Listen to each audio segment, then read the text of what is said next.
Denson joins us now, business and market analyst, and Brandon Arnold, executive vice president of the National Taxpayers Union. Gentlemen, welcome. Thanks for coming on. Again, we are awaiting the return of the Blue Origin flight, so that's what you were looking at, lower screen. But in the meantime, let's get to the latest with these tariffs, because there's been a back and forth of what we can and cannot expect here. Commerce Secretary Howard Lutnick most recently saying the exemptions for electronics were temporary, saying this to ABC News over the weekend. So all those products are going to come under semiconductors, and they're going to have a special focused type of tariff to make sure that those products get reshored. We need to have semiconductors, we need to have chips, and we need to have flat panels. We need to have these things made in America. Okay, so Seth Denson, if you're here with us, a little bit of a roller coaster, right, as to what's exempt, what's not. Where do you stand this morning when it comes to manufacturing plants we can expect in the United States?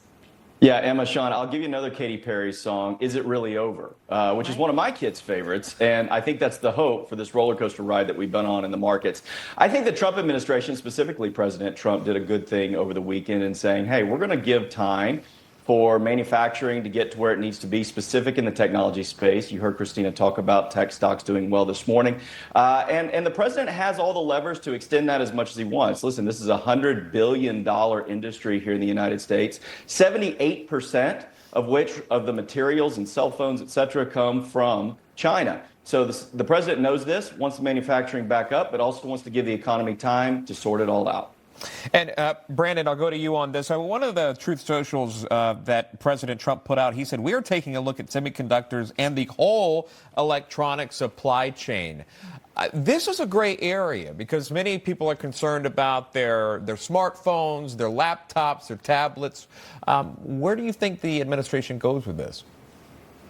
Yeah, well, I'm hoping they get to a point where we have some certainty in the marketplace, because right now it is so hard for companies to make investment decisions if the tariff news is changing by the hour or the day or what have you. And that's where we are right now. We got some exemptions on Friday, some clarifications on Saturday, some additional truth information on Sunday. So businesses don't know where to sink their money to make their investments, whether those are manufacturing capabilities.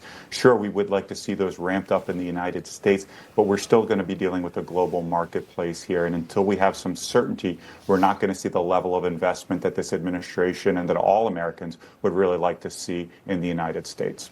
I personally would rather stay with all the uncertainty here on Earth than what those ladies are doing in space. Just my thing. It's not for I'm me. glad there you wasn't guys, a camera, Emma. It would have seen me lose my breakfast. Yeah. Yeah. Brandon, would you go? I don't think so. I did the ride at Disney World with the space shuttle. That was enough for me. Brandon Arnold, Seth Denson, thank you very much. Just jumping back into there, we appreciate your time. Blue Origin's women-only mission that took off. We saw that earlier.